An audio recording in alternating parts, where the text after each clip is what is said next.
y la vamos a trabajar principalmente con las dos primeras unidades, ¿ya?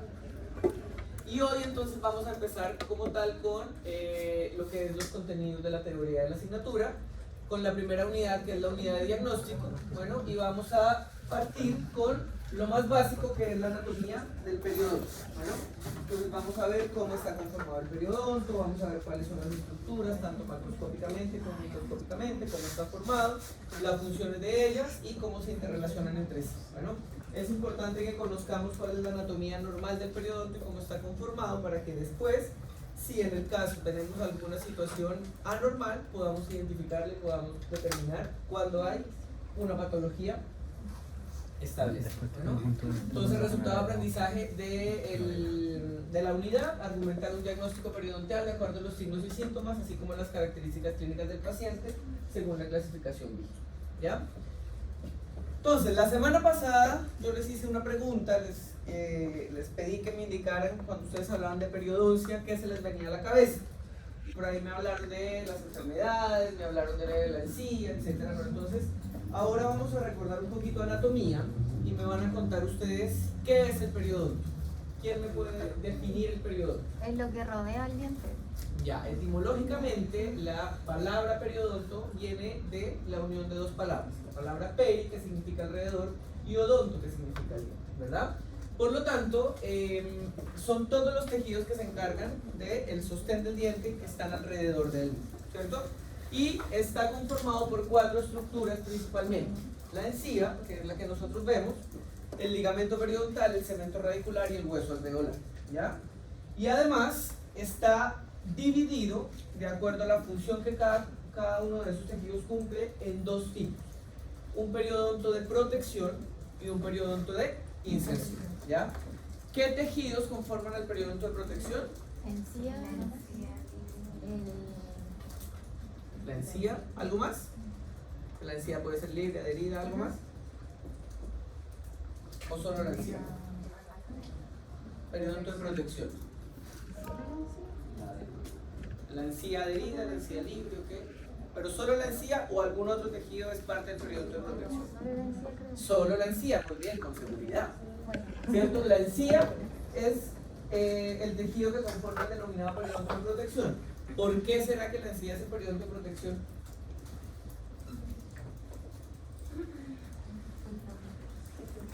¿Por qué? Y tenemos el periodonto de inserción, que ¿cuáles tejidos son los que conforman el periodonto de inserción? ligamento, cemento, hueso. Ligamento, hueso y cemento radicular. ¿Y por qué se llamará periodonto de inserción? Porque ahí se inserta el diente. Porque es lo que genera la unión del diente al hueso, que mantiene el hueso, ¿cierto? Por lo tanto, ¿ya? Y por eso, dentro de las funciones que se describen del periodonto, es unir el diente al tejido óseo, periodonto de inserción, y mantener la integridad en la superficie de la mucosa masticatoria, periodonto de protección, ¿ya?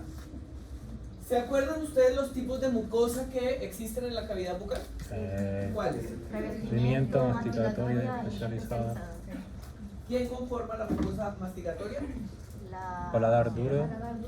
Paladar Encías. y encías. Duro y el Sí. ¿no es cierto? ¿Y por qué? Porque tiene estas características que permite que, a pesar de que Masticar. haya contacto con alimentos, no se genere ninguna lesión, ¿ya? La mucosa de revestimiento, ¿dónde está? Cara ventral de lengua, Mejillas. cara interna de mejillas, labios, Y piso de boca, Muy bien. ¿Y la mucosa especializada? lengua. lengüita. La lengua. ¿Y por qué es especializada? Por La la papila papila. gustativa. Porque tiene la presencia de las papilas gustativas. Muy bien. Ya no se les ha olvidado anatomía. Excelente. No sabe nada que lo vimos en la mañana. Entonces, ya habiendo visto a grandes rasgos cómo está conformado el periodonto, ¿cierto? En un periodonto de inserción y protección, y cuáles son los tejidos que conforman, vamos a simplemente dar una repasada de cuál es la formación del periodonto. Ya esto ustedes me imagino que lo vieron ya en histología, etc. Pero el periodonto es un tejido ectomesenquimal, ¿ya? Es decir, viene de el ectomesenquio, ¿cierto? Y su origen viene a partir de la vaina epitelial radicular de germen. ¿Se acuerdan quién formaba esa vaina epitelial de germen? ¿Qué hacía?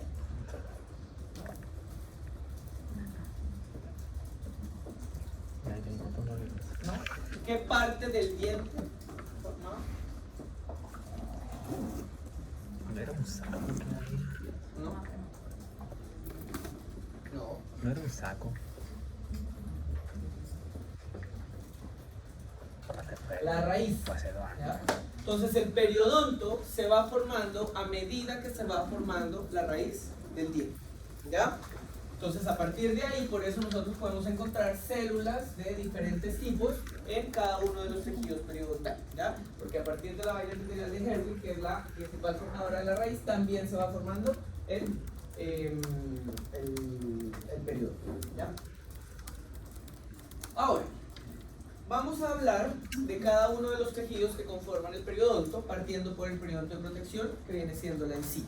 ¿Ya? La encía, ¿qué tipo de tejido es? ¿Se acuerdan los tipos de tejido que hay en el cuerpo? Son 4. Conjuntivo, Conectivo. conectivo es el mismo conjuntivo. Hay un tejido que reviste. ¿Cómo se llama este tejido que se encarga de revestir? Epitelial. ¿O no era? Sí, creo. Tejidos son tejido conectivo, tejido epitelial, tejido muscular y el tejido nervioso. Muy bien, ¿ya? Entonces la encía hace parte del tejido epitelial. ¿Por qué? Porque tiene características que reviste estructuras y que protege estructuras. ¿Ya? La encía, a partir de sus características, la vamos a dividir o la vamos a clasificar para cuestiones de anatomía en una anatomía macroscópica y una anatomía microscópica. Bueno, desde el punto de vista macroscópico, la encía se va a dividir en ¿cuántos tipos de encía? Dos. Libre y adherida, ¿no es cierto? Y desde el punto de vista microscópico, la encía la vamos a dividir en 3 tipos de epitelio. Epitelio oral, epitelio sulcular o del surco o del crébice, que también lo pueden encontrar así, y epitelio de unión. ¿Ya? Esos son los 3 tipos de epitelio que van a conformar a la encía de manera microscópica. ¿Ya? Cada uno tiene funciones parecidas, pero se diferencian principalmente de acuerdo a la ubicación en la que están, ¿ya? Porque finalmente todos son epitelios, todos van a generar protección, ¿ya? Entonces, el primer epitelio es el epitelio bucal, que es el epitelio que nosotros vemos, el epitelio que mira hacia la cavidad bucal, ¿ya? Ese epitelio lo pueden encontrar como epitelio oral o epitelio bucal, ¿ya? Da lo mismo, es el mismo tipo de tejido, ¿ya? Y como les menciono, se diferencian entre sí por la ubicación, porque ese es el que ven, ¿ya? Tiene unas características de ser un epitelio plano, estratificado, queratinizado, ¿ya? ¿Qué significa que sea plano, estratificado, queratinizado? Histología. Profesor Héctor, ¿qué significa que yo diga que un epitelio es plano? ¿A qué hace referencia eso? La forma de las células que lo conforman, ¿cierto? Que sea estratificado, ¿qué significa? Así como en capitas. Que son varias capas. ¿Y esas capas estarán ordenadas o desordenadas? Ordenadas, ¿no es cierto? Por eso es estratificado, si no sería pseudo estratificado. Y que sea queratinizado o escamoso, que también lo llaman. Está protegido. Que en su última capa tiene queratina. ¿Ya? ¿Y la queratina qué función cumple? ¿Se acuerdan? ¿De protección? Protección, ¿cierto? Porque la queratina es una estructura un poco más rígida, un poco más dura que el resto del epitelio, y además recordemos que dentro de las características de la queratina es que ella descama. Entonces cualquier cosa que caiga en el epitelio se va a descamar gracias a la queratina y va a proteger, ¿ya? Luego tenemos el epitelio sulcular o epitelio del surco o epitelio del crébice o epitelio crevicular, así lo pueden encontrar. ¿Por qué se llamará epitelio del surco o del crébice? ¿Dónde estará ubicado? En el surco. En el surco, efectivamente, ¿no es cierto? Entonces, si yo miro aquí la imagen, ¿verdad? Entendemos todo este tipo de imágenes, ¿no es cierto? Sabemos que estamos viendo de una vista lateral, un corte, aquí tenemos la encía, este que está aquí, que mira, bueno, esto es el diente, esto que está aquí, que mira hacia la cavidad bucal, viene siendo el epitelio bucal, Y este que está aquí, mirando hacia el diente dentro del surco, viene siendo el epitelio surco, ¿ya? Y tiene exactamente las mismas características del epitelio bucal, solo que se llama circular, ¿por qué? Porque mira para el otro lado, ¿ya? Y tenemos un tercer epitelio que se llama epitelio de unión. ¿Por qué se llamará epitelio de unión? ¿Qué creen ustedes? Porque une, muy bien. Une, ¿qué unirá? No, el diente con la encía, ¿ya? El epitelio de unión es el que se encarga de generar lo que se denomina unión dentogingival, ¿ya? Ya vamos a ver por medio de él. ¿Y dónde está? Aquí justamente, ¿ya? Ubicado en la unión entre el diente y la encía, ¿ya? Y para que desde hoy ustedes se lo sepan, lo graben en su cabeza, en condiciones normales de una encía prístina, sana, sin ningún tipo de daño ni alteración, el epitelio de unión se ubica a nivel del límite amelocementario del niño, ¿ya? Eso es una pregunta de prueba para que por si acaso. ¿Ya?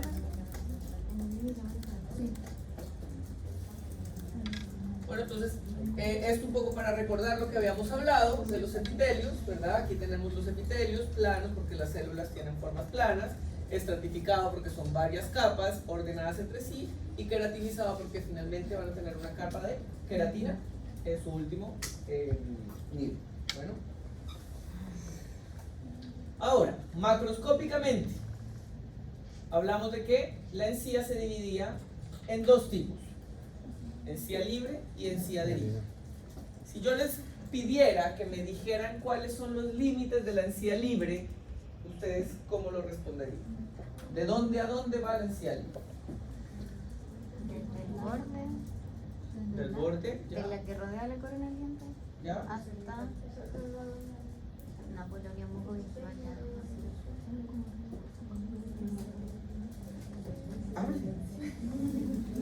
Allá dijo, ¿cómo es su nombre? ¿El mío? ¿Sí? Pero me dice, Ay, sí. era ¿cómo? difícil. Pero era... Ya, ¿y el fácil era? Melissa. Melissa. Ya. Entonces Melissa dijo que desde el borde, ok, hay un borde. Aquí Denise está diciendo ¿qué cosa? Desde donde parte el epitelio del surco, sí tiene relación con el epitelio del surco. ¿Por qué? Porque claramente la encía libre se llama libre porque no está adherida a nada, porque está, digamos, flotando, ¿cierto?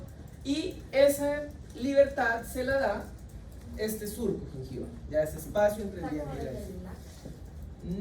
No necesariamente desde el LAC, ¿ya? Porque bueno, para eso vamos a empezar a ver algunos términos. Ese borde del que habla Melissa se denomina margen gingival, ¿ya? El margen gingival es la terminación de la encía, ¿ya? Cuando la encía termina sobre el diente. Eso se denomina margen gingival. Y ese es el límite coronal de la encía libre. O sea, ahí empieza la encía libre. Y termina en el fondo del surco gingival. Ahí termina. Que, si lo vemos microscópicamente, coincidiría con ¿cuál epitelio? No. ¿Cuál la ¿Y pregunta? termina en él? El de unión, ¿ya? Gingival.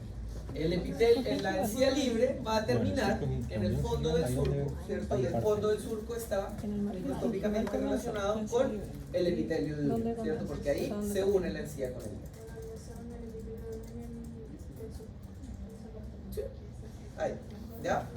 Entonces es esta porción de la encía, ¿sí? Esta primera porción. Bueno, ¿de qué va a depender cuánto es la longitud de la encía libre? Puede ser de la salud periodontal, pero ¿por qué? Principalmente ¿de qué? De la profundidad del surco gingival, ¿cierto? Si el surco gingival me mide 2 milímetros, tengo 2 milímetros de encía libre. Si el surco gingival ya no es un surco, sino un saco, y me mide 8 milímetros, estoy teniendo 8 milímetros de encía libre, ¿ya? Pero ahí eso igual es discutible porque como hay enfermedad, hay que ver efectivamente cuál es el tejido. Entonces, si seguimos yéndonos hacia apical, luego de la encía libre tenemos la encía adherida, ¿ya? La encía adherida, ¿cuáles vendrían siendo los límites de Desde ella? el margen hasta el surco. ¿Qué es una encía libre? La unión mucogingival. La unión mucogingival o el fondo del surco hasta apical. hasta el fondo del vestíbulo. ¿Será? Ya, si ustedes La línea mucoconjuntival. miramos esta foto, ustedes ven que de aquí hasta arriba, que es el fondo del vestíbulo, el tejido es igual. No. No, hay cambios, ¿cierto? ¿Qué cambios hay? El color, ¿qué textura, más? la folización. La textura probablemente, ¿cierto? Entonces, no puede ser encía de aquí hasta arriba. ¿Ya? Entonces, hasta el fondo del vestíbulo no podemos tener encía. Entonces hay un límite, hay algo que separa ahí esos dos tejidos que son diferentes. ¿Ya? ¿Cómo se llama ese tejido? O esa separación. Línea mucogingival. Unión mucogingival o línea mucogingival. ¿Ya? Entonces los límites de la encía adherida vendrían siendo el fondo del surco y la línea o unión mucogingival. ¿Ya? ¿Y qué hay de la unión mucogingival hacia el fondo del vestíbulo ahora sí?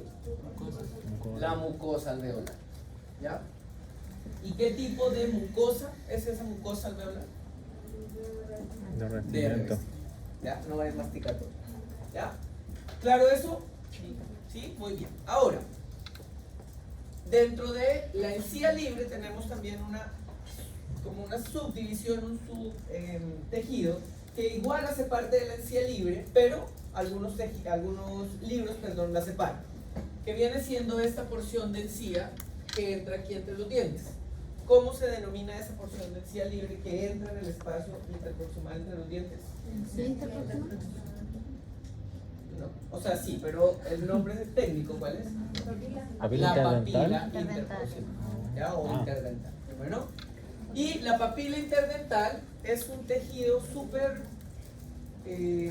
como delicado y súper, a que hay que prestarle mucha atención porque es fundamental para la estética gingival. ¿Ya? ¿Por qué? Porque recubre todo este espacio. Pero imagínense qué pasa si yo pierdo la papila.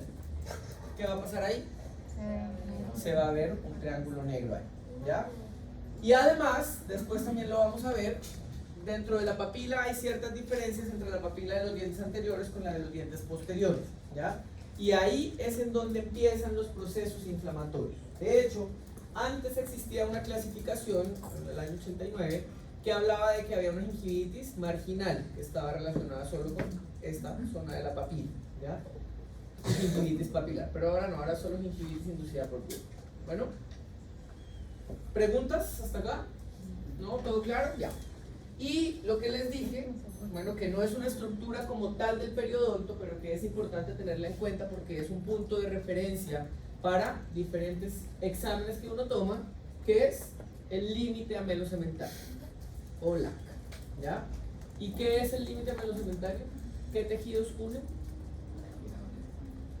La dentina con el esmalte, no tanto la dentina, el cemento radicular, ya se llama amelocementario. Amelo de ameloblastos esmalte y cementario de el cemento radicular, bueno, que recubre la... ¿Ok? Ahora, dentro de las características que tiene la encía adherida, recordemos que existe eso que ustedes me mencionaron la semana pasada, que era ese punteado, ¿no es cierto? Ese punteado que me indica salud o enfermedad. Salud. Salud, ¿no es cierto? ¿Y qué tejido, qué es lo que hace que esa encía adherida se vea con ese punteado? ¿Saben ustedes? ¿Cómo? No. No, porque si fuera la queratina, también la encía libre se vería con punteado. Exactamente. El tejido conectivo que está debajo del epitelio oral. ¿Ya? Debajo de ese epitelio de encía tenemos tejido conectivo que me va a unir. Acuérdense que la función del tejido conectivo es conectar, es unir, ¿cierto? Y nutrir también. Entonces vamos a tener la conexión del epitelio con el hueso. Y esas inserciones del tejido conectivo dentro del epitelio bucal son las que hacen ver esto que se llama aspecto de cáscara de naranja. ¿Ya? Esto se denomina papilas del corion.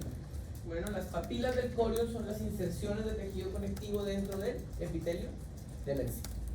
¿De acuerdo?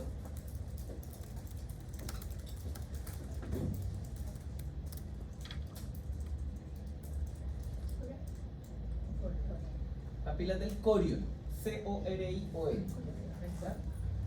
Y aquí, bueno, tenemos un gráfico ¿cierto? Que especifica bien todas las partes de la encía, ¿verdad? Partamos por aquí, ¿cómo se denomina esta? La papila, ¿cierto? ¿Qué tipo de encía vamos a tener acá? Libre. Encía libre, ¿verdad? Luego aquí en este fragmento, Terciaria. adherida, esto, ¿cómo se llama? Esta Línea mucogingival. No, fondo de. Línea Línea mucogingival. mucogingival o unión mucogingival, y de aquí para abajo, Mucosa.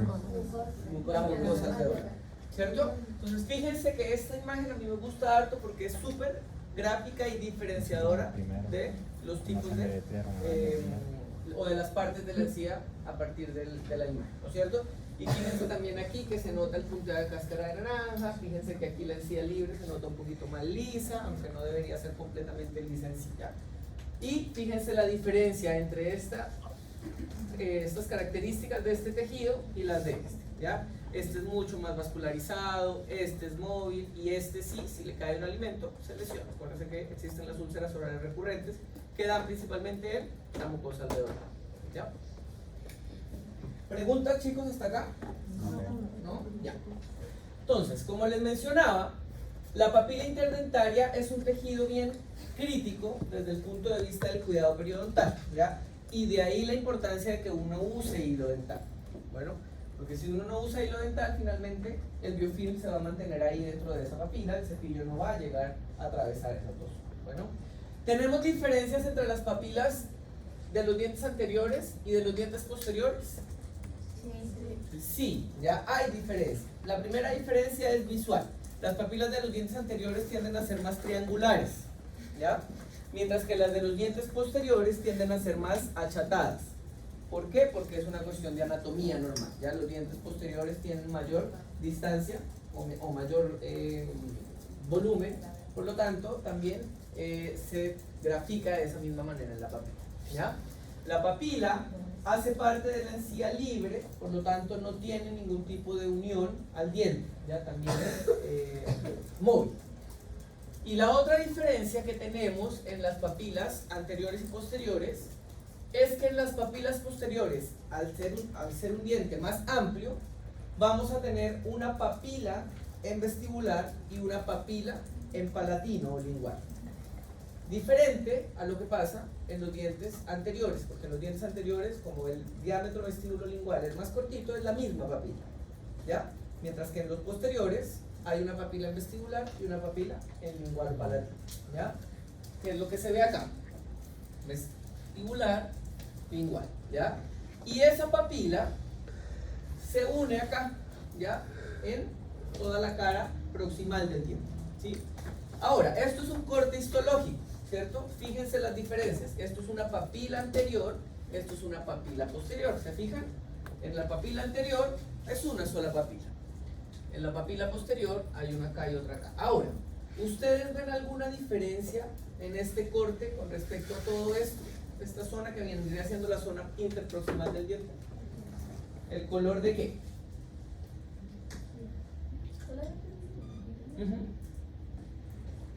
Solamente en ese color.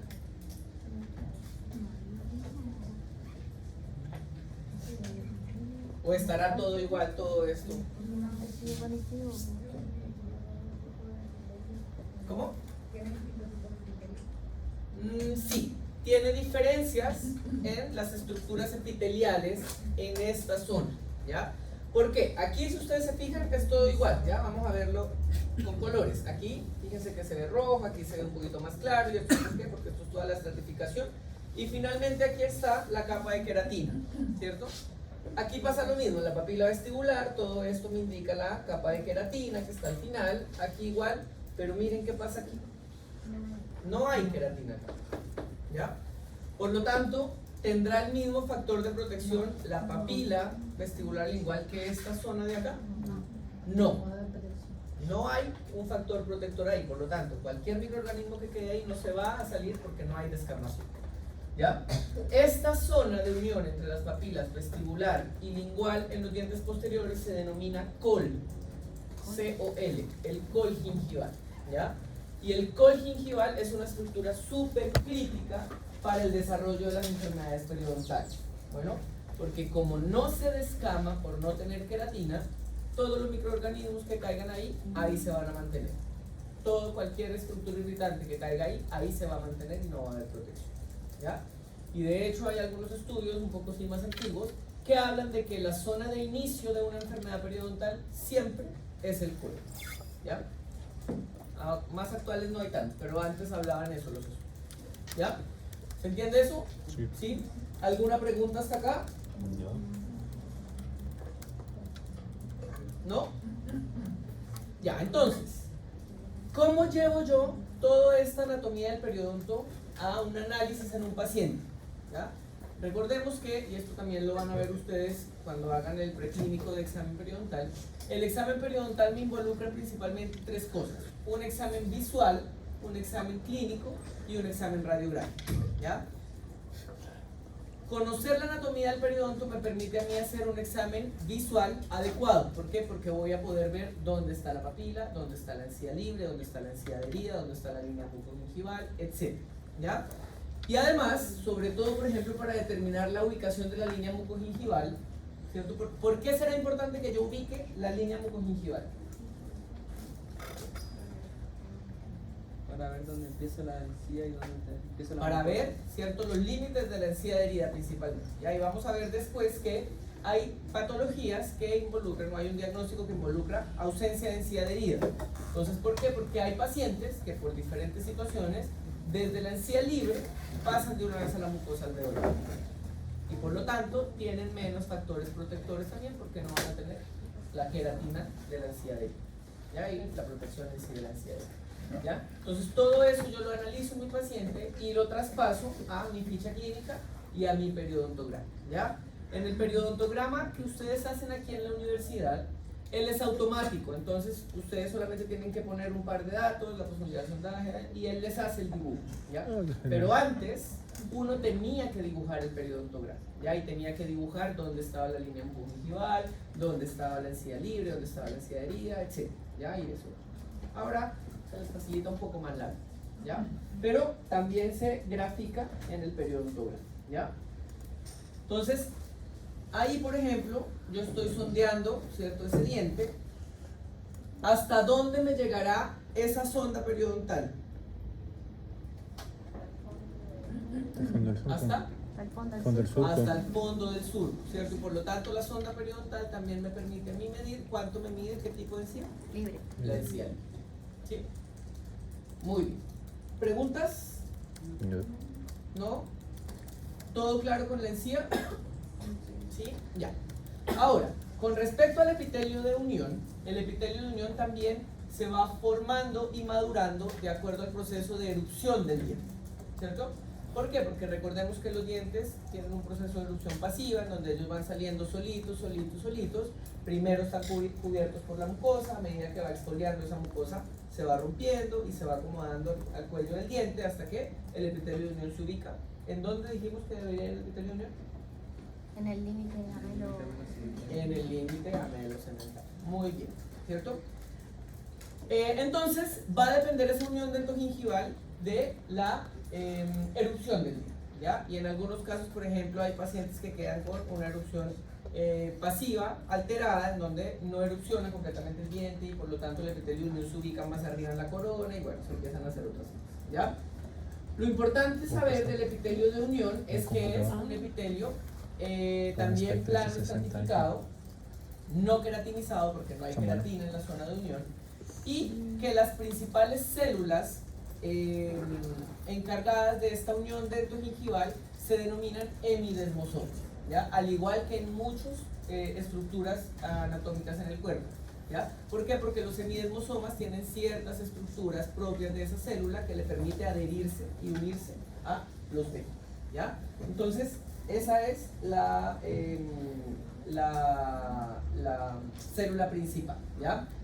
Además, en la encía, la principal célula en general que vamos a encontrar, hablando de los epitelios oral y hablando de la encía libre y adherida, va a ser el fibroblasto. Bueno, esa es la célula principal de la encía, ¿ya?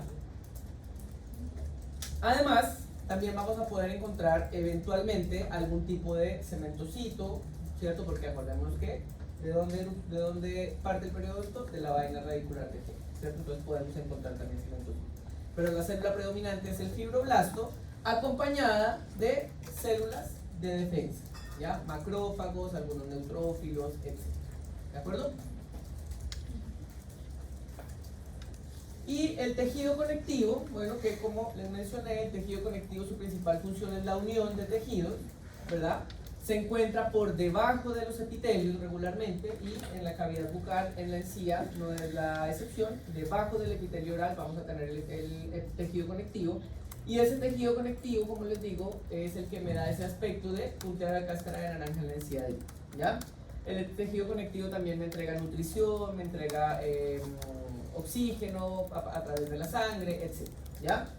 Y alrededor de la estructura dentaria, alrededor del diente, vamos a tener diferentes fibras de tejido conectivo también, ¿ya? Que tienen diferentes denominaciones de acuerdo a su ubicación. Bueno, entonces vamos a tener, esta otra imagen es más gráfica, bueno, vamos a tener un grupo de fibras que se llaman fibras circulares, que están como metidas entre el epitelio. Vamos a tener fibras transeptales, ¿cierto? Que son estas que están aquí ubicadas a nivel del LAC. Vamos a tener fibras oblicuas, bueno,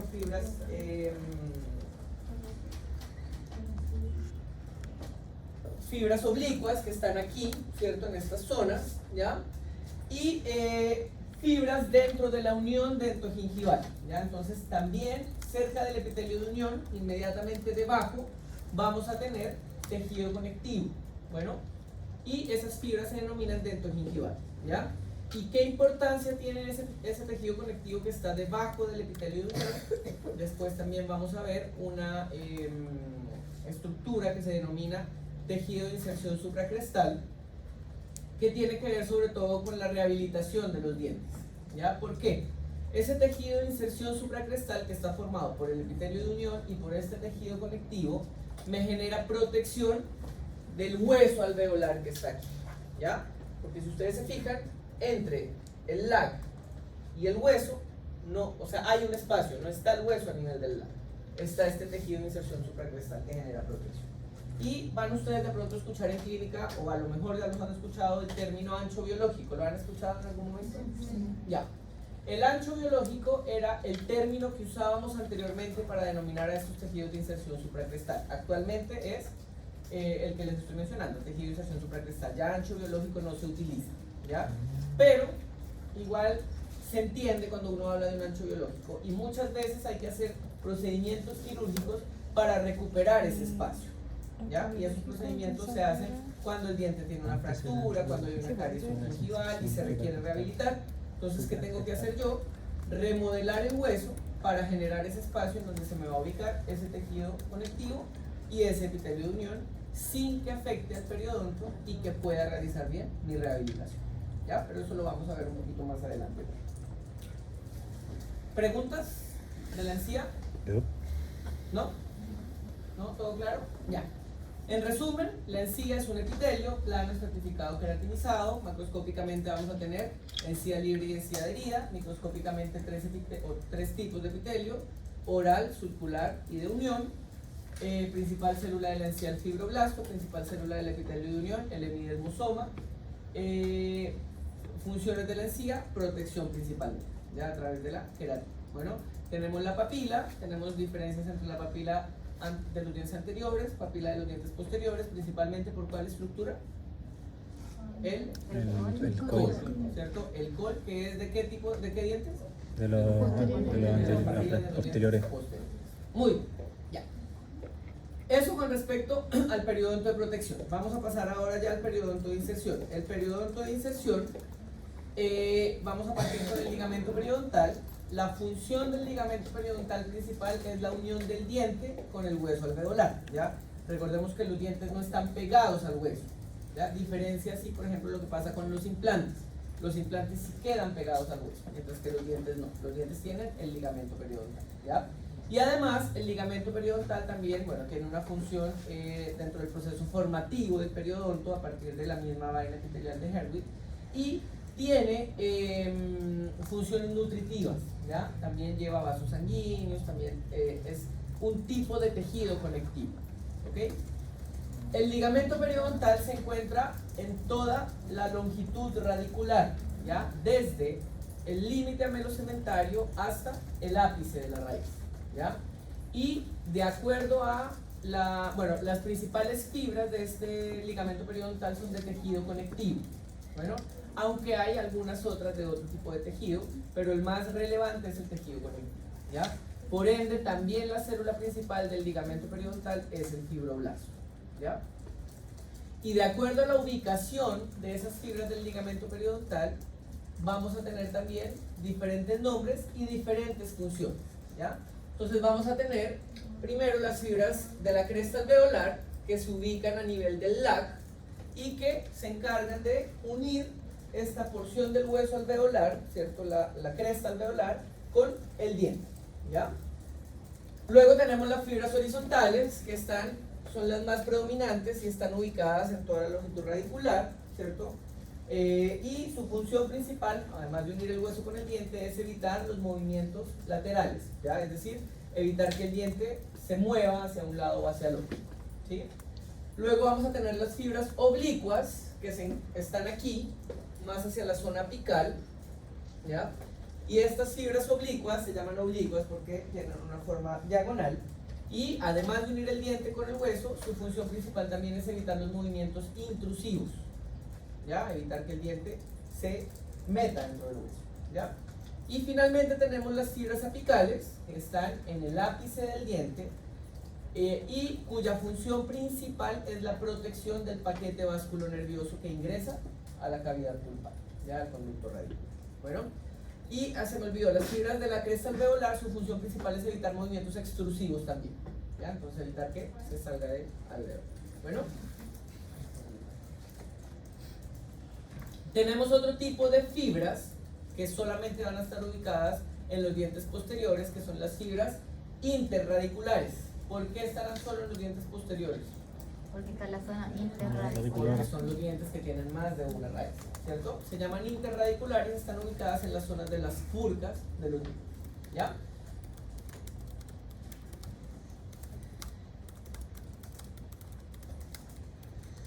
Las fibras del ligamento periodontal, como les digo, principalmente son fibras de tejido conectivo y dentro de su, digamos, estructura también tienen una subdivisión.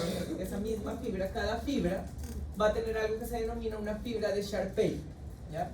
Las fibras de Sharpey, que son básicamente los extremos de cada fibra del ligamento periodontal, ¿ya? Que se encargan, por un lado, de unir el diente al hueso, o sea, unirse al hueso, y por el otro lado, unirse al diente, ¿ya? Eso se denominan las fibras de Sharpey. Bueno, es simplemente por una clasificación de ubicación de la fibra, pero es la misma fibra, ¿ya? Entonces, si en algún momento ustedes leen fibras de Sharpey o les preguntan qué son las fibras de Sharpey, son los extremos de las fibras del ligamento periodontal que se unen al hueso y al cemento radicular. ¿Se entiende eso? Sí. ¿Sí? ¿Ya? Bueno, también es un tejido mesenquimal, ¿cierto? Viene a partir de la vaina epitelial de Herwig. Es tejido conectivo principalmente, ¿cierto? Y funciones principales: mantener al diente dentro del alveolo, resistir las fuerzas, ¿cierto? ¿Ya? Eso también es otro factor, y por eso tenemos las oblicuas, las horizontales, las transversales, para evitar que se fracture el hueso alveolar, ¿ya? Si yo no tengo el ligamento periodontal y mi diente sufre un golpe o incluso mastico, voy a generar un rompimiento, ¿ya? Es como cuando ustedes, no sé, chocan dos piedras. Van a chocar dos piedras y las dos piedras se van a empezar a desgastar. Pero si ustedes tienen una esponja entre las dos piedras, no le va a pasar nada a ninguna de las dos piedras si ustedes golpeen muy fuerte, ¿ya? Es lo mismo que hace el ligamento periodontal. Y además el ligamento periodontal tiene funciones de propiocepción, ¿sí?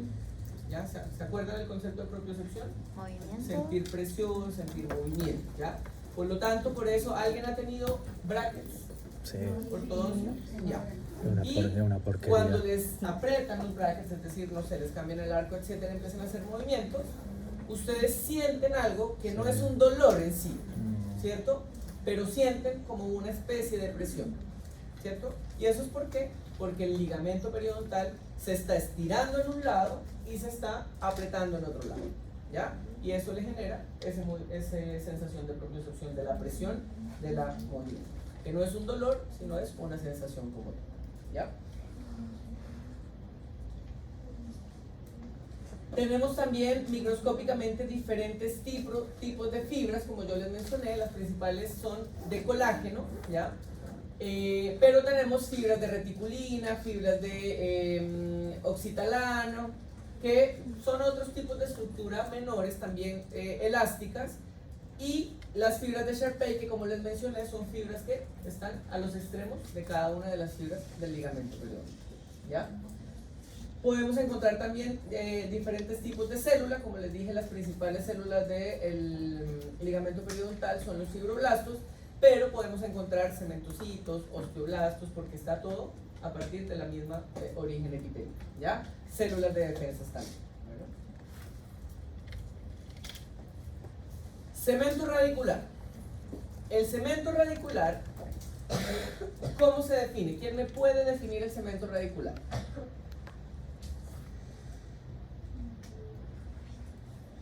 Que está ahí, ¿Es un tejido duro o blanco? en la pizarra. Es un tejido duro, ¿cierto? Es mineralizado. ¿En dónde está ubicado? En la superficie de la raíz de los dientes. Entonces, el cemento radicular es un tejido mineralizado que recubre la dentina radicular, ¿ya? Eso es la definición del cemento radicular. ¿Tenemos cemento en la corona? ¿Quién hace las veces del cemento en la corona? El esmalte, ¿cierto? Porque recordemos que la dentina está en todo el diente, en la raíz esa dentina es cubierta por el cemento, en la corona es cubierta por el esmalte, ¿ya? Y por lo tanto tiene algunas características parecidas al esmalte, pero no todas. La principal, ¿cuál es? Que el cemento no duele, no tiene terminaciones nerviosas, al igual que el esmalte, ¿cierto? Recordemos que el esmalte tampoco tiene una terminación nerviosa. Si a usted le duele un diente, es porque tiene expuesta la dentina, ya no tiene esmalte, se le perdió el esmalte, se le salió el cemento, lo que sea, ¿ya?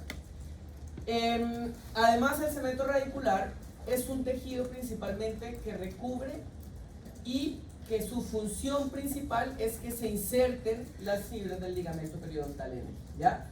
Pero no tiene más funciones de nutrición, de sensibilidad, de irrigación, nada, ¿ya? Es un tejido más embriológico, ¿ya? Y que se forma a medida que se va formando la raíz del diente desde la vaina de género. Bueno, por lo tanto, ustedes van a encontrar que el cemento es un tejido acelular, avascular, o sin terminaciones nerviosas, ¿ya? El cemento radicular es. Bueno, dice que carece de inervación, no tiene vasos sanguíneos, no experimenta remodelación ni reabsorción fisiológica. ¿Qué tejido sí genera algún tipo de remodelación fisiológica? El hueso principalmente, ¿ya? También, ¿ya? En general todos los tejidos, la encía también se va remodelando porque va, si no se remodela todo el epitelio en sí, igual va descamando sus últimas capas y se van volviendo a formar nuevas capas, ¿ya? Pero en el cemento eso no pasa, el cemento se queda, ¿ya? Y simplemente a medida que el cuerpo ve que una zona pierde cemento por algún factor principalmente traumático, vuelve y deposita cemento en esa zona, ¿ya? Por eso habla de que se deposita durante toda la vida, porque si el cuerpo necesita cemento, lo va a generar, pero nunca el cuerpo va a hacer un proceso metabólico, no hay un metabolismo del cemento radicular como sí lo hay, por ejemplo, con el hueso alveolar, ¿ya? Tenemos también, de acuerdo a su ubicación y de acuerdo al tiempo que lleva el cemento en el diente, tres tipos de cemento, ¿ya? Un cemento acelular de fibras extrínsecas, un cemento que se llama mixto, que tiene tanto fibras extrínsecas como intrínsecas, y un cemento celular con fibras intrínsecas, ¿ya? ¿A qué se refiere todo eso? ¿Ya? Se refiere a la función que tuvo ese cemento en algún momento, ¿ya? El cemento más antiguo, que es el cemento que va a estar más al interior, es un cemento que no tiene ni células y tampoco tiene fibras, ¿ya? Por eso se llama acelular y sin fibras, ¿ya? ¿Por qué? Porque fue el primer cemento que se formó, pero los cementoblastos murieron y las fibras no alcanzaron a llegar ahí, porque cuando habla de fibras, habla de las fibras del ligamento periodontal, ¿ya? Entonces, como está más al interno, no tiene fibras del ligamento periodontal. ¿ya? Y llegó cemento y se volvió a colocar ahí, se volvió a colocar ahí, hasta que llegamos a los cementos más externos, ¿cierto? Los que están más hacia la superficie, que son cementos que tienen células. Si uno le hace un raspado, lo lleva al microscopio, se va a encontrar con cementoblastos e incluso con cementocitos, que es la célula madre. Y tenemos fibras. ¿Por qué? Porque se insertan las fibras de Sharpey en el cemento radicular. ¿Ya? ¿Se entiende eso? ¿Sí? En el cemento que está en la mitad vamos a encontrar algunas fibras. Bueno, vamos a encontrar también algunas setas. Bueno, pero va a depender de la ubicación y de cuánto tiempo lleve el cemento en la superficie radicular o recubriendo esa superficie radicular. ¿Ya? ¿Se entiende eso?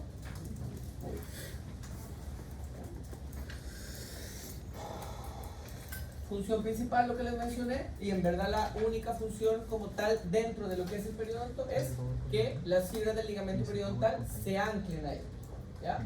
Por medio de las fibras de Sharpey, ¿ya? No tienen ningún tipo de función extra. Y además, para que también lo anoten, hablando de células, la célula principal del cemento radicular es el cemento blasto, ¿ya? ¿Cuál era la de la encía? El fibroblasto. ¿Y del ligamento periodontal? El dento. El fibroblasto. Cabrón.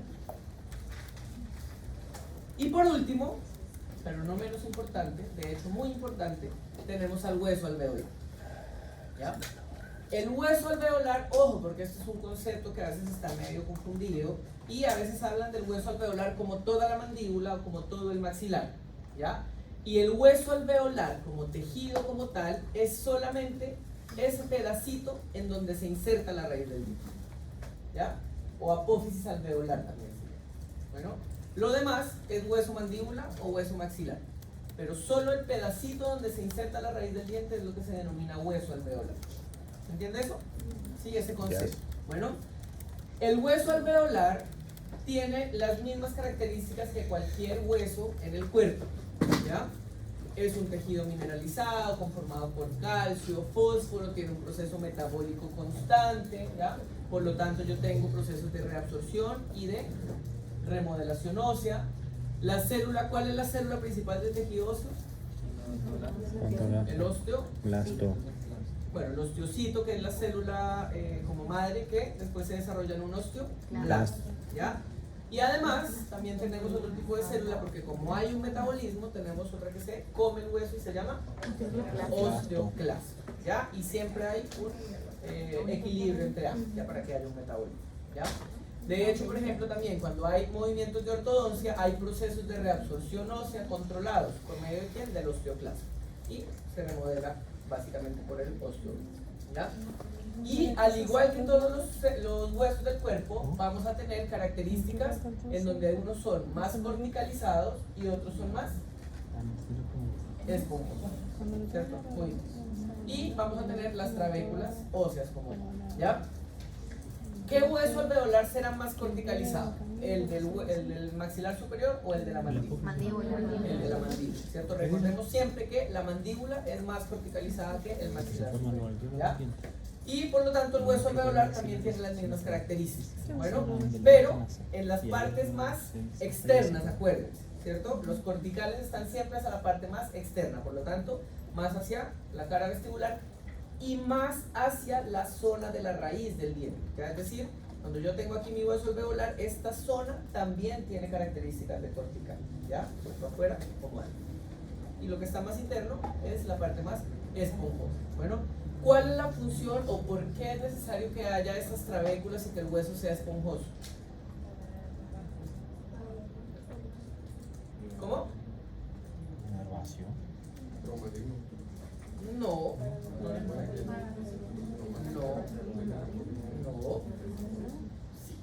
¿Ya? Principalmente porque por medio de las trabéculas es por donde van a circular los vasos sanguíneos que le van a entregar oxígeno, nutrientes a todos los tejidos, ¿ya? Por eso hay todos esos espacios. Esos espacios están hechos para que pasen por ahí los vasos sanguíneos. Funciones del hueso alveolar: alojar y sostener los dientes, digamos dentro del hueso maxilar o mandíbula, fijar los tejidos de revestimiento, es decir, la encía, ¿cierto? La encía se fija al hueso alveolar, se adhiere al hueso alveolar. ¿Qué tipo de encía? La encía débil. Muy bien, ¿cierto? Sujetar los dientes durante las acciones de fonación, deglución de los alimentos, proteger a los vasos nerviosos y a los vasos sanguíneos y nervios, genera o contiene calcio y sales minerales que también son reservorio para el cuerpo en general y también tiene parte de médula ósea, ¿ya? O sea, también podemos encontrar ahí formación de vasos de células sanguíneas, ¿ya? Acuérdense que en la médula ósea se forman las células sanguíneas, ¿ya? Síganme. Sí, eso estoy viendo y aquí también. Ya, voy a revisarlo, bueno. Sí, voy a revisarlo, ¿ya? Principales células, como les dije, ¿ya? Del osteocito madura se va a formar un osteoblasto y el osteoblasto es la célula principal del tejido óseo en general, ¿ya? Las mismas características del fémur las vamos a tener también en la mandíbula y también en el maxilar, en el hueso alveolar, ¿ya? ¿Quién se encarga del metabolismo? El osteoclasto. Bueno, lo que les mencioné, vamos a tener un hueso esponjoso, vamos a tener un hueso cortical. El cortical está más hacia la parte externa, el esponjoso está más hacia la parte interna y las trabéculas del hueso esponjoso me van a servir para que por medio de ellas vayan los vasos sanguíneos y me generen la nutrición requerida para todo el tejido. ¿Ya? Ahora, pregunta, ¿el hueso alveolar tiene terminaciones nerviosas? No. ¿A mí me duele el hueso? No. No, ¿ya? El hueso no duele, ¿ya? Duele la encía, duele el diente, pero el hueso no duele, ya no tiene terminaciones nerviosas. Otra cosa importante también, ya que vamos a hablar de la irrigación. ¿Quién le entrega la irrigación o parte de la irrigación del hueso en general, no solo el alveolar, tanto para la mandíbula como para el maxilar? ¿Se acuerdan de un tejido que se llama periósteo? Sí. ¿Qué es el periósteo? Acuérdense que tenemos periósteo, Nada que la recubren membrana que siempre está sobre el hueso, ¿ya? Y esa membrana, ese periósteo, tiene también muchas funciones de irrigación al hueso, porque el hueso en sí no va a sangrar, ¿ya? Los vasos sanguíneos van por entre medio de él, pero él no sangra, ¿ya? No le entregan sangre como tal, le entregan sangre de forma interna y el periósteo, ¿ya? Por eso es importante proteger también el periósteo. Bueno, irrigación sanguínea al periodonto, ¿ya? ¿A partir de qué arteria me va a llegar sangre a los tejidos periodontales? ¿Cuál es la arteria principal? Maxilar. Maxilaritis. La maxilar.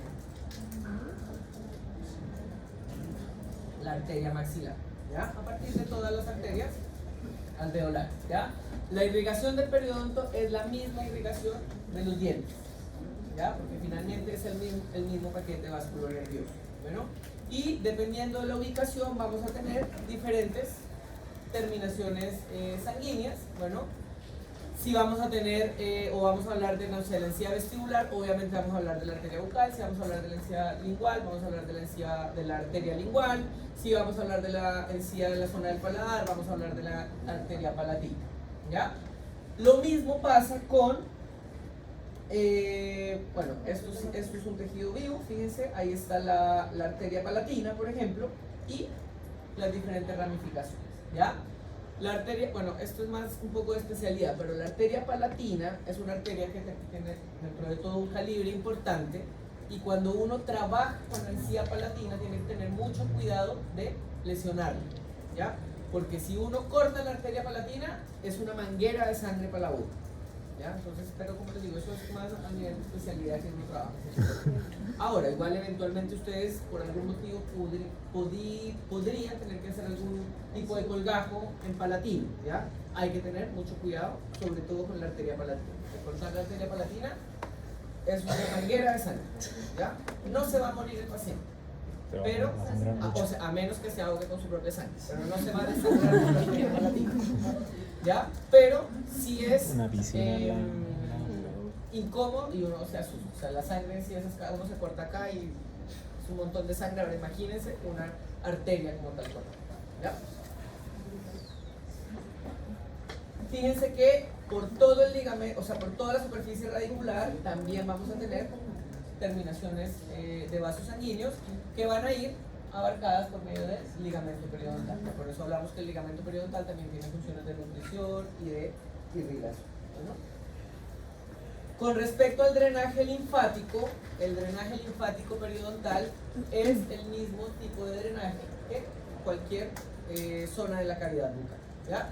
Entonces, si yo tuviera una infección periodontal, ¿a qué ganglios van a drenar? Depende de si es superior, me va a drenar al retroauricular, me va a drenar al periauricular, si es inferior me va a drenar a los submentonianos, ¿cierto? Incluso me puede drenar a los occipitales, depende del grado de la infección como tal, ¿ya? Entonces, por eso también es importante, y ustedes lo van a hacer en la clínica, hacer la palpación de los ganglios linfáticos a sus pacientes, ya que me imagino que ya lo trabajaron bastante en semiosis, ¿no? El área pasada. ¿Ya? Y con respecto a la inervación del periodonto, tiene la misma inervación de los dientes, ¿ya? ¿Cuál es el nervio principal que me genera sensibilidad al tejido de la cavidad bucal? El trigémino. No, pero la rama principal, o sea, el nervio principal, ¿cuál es? Trigémino. El trigémino, ¿cierto? ¿Cómo se divide el nervio trigémino? De B1 a B3. B1, B2, B3, ¿cierto? Oftálmica, maxilar, mandíbula, ¿ya? Y a partir de ahí, te pinchan el vamos a B2 tener con la también aguja. la alveolar anterior, o sea, alveolar posterior, ¿cierto? Alveolar superior, alveolar inferior, lingual, bucal, y a partir de las mismas ramificaciones también se va a generar irrigación anterior, ¿ya? Por eso, si usted quiere anestesiar la encía vestibular de toda la hernia arcada inferior derecha, ¿a qué nervio tiene que apuntar? Al Alveolar inferior. Al maxilar. Abajo. Alveolar inferior. Alveolar inferior. ¿Y a qué otro? Al bucal. Al largo bucal principal. ¿Ya? Bueno, tienen que estudiar anatomía. El trigémino es muy overkill. ¿Preguntas, chicos? No, estamos bien. Ahora no, tal vez mañana, dice Julia. Si tal vez mañana tienen preguntas, mañana ¿ya? Chicos, entonces, para cerrar este tema, ya vimos las estructuras de cada uno de los tejidos del periodo, ¿cierto? En su generalidad, ¿ya? Encía, macroscópicamente tenemos la encía libre y la encía adherida, la papila interdental, microscópicamente tenemos tres epitelios, oral, circular y de oído. Los demás tejidos del periodonto los analizamos solo desde el punto de vista microscópico porque no los vemos, ¿cierto? O podríamos ver eventualmente el ligamento periodontal, perdón, el hueso alveolar. El ligamento periodontal, funciones principales, sostiene la unión del diente con el hueso, además de absorber fuerzas, además de generar nutrición, además de generar irrigación. Tiene diferentes fibras, las cuales tienen nombre de acuerdo a la ubicación que tienen, algunas más arriba, otras más abajo, ahí ustedes las van a repasar, y también diferentes funciones, algunos evitan que el diente se excluya, otros que se incluya, otros que se vaya para los lados, ¿ya? Y las principales fibras del tejido del ligamento periodontal son colágenos, ¿cierto? Tenemos otro tipo de fibras, pero las principales son de colágeno, ¿ya? Y la célula principal del ligamento periodontal es el fibroblasto, al igual que el enzima, ¿cierto? En el cemento no tiene fibras nerviosas, no tiene vasos sanguíneos. El cemento, su principal función es unir o servir para que se inserte el ligamento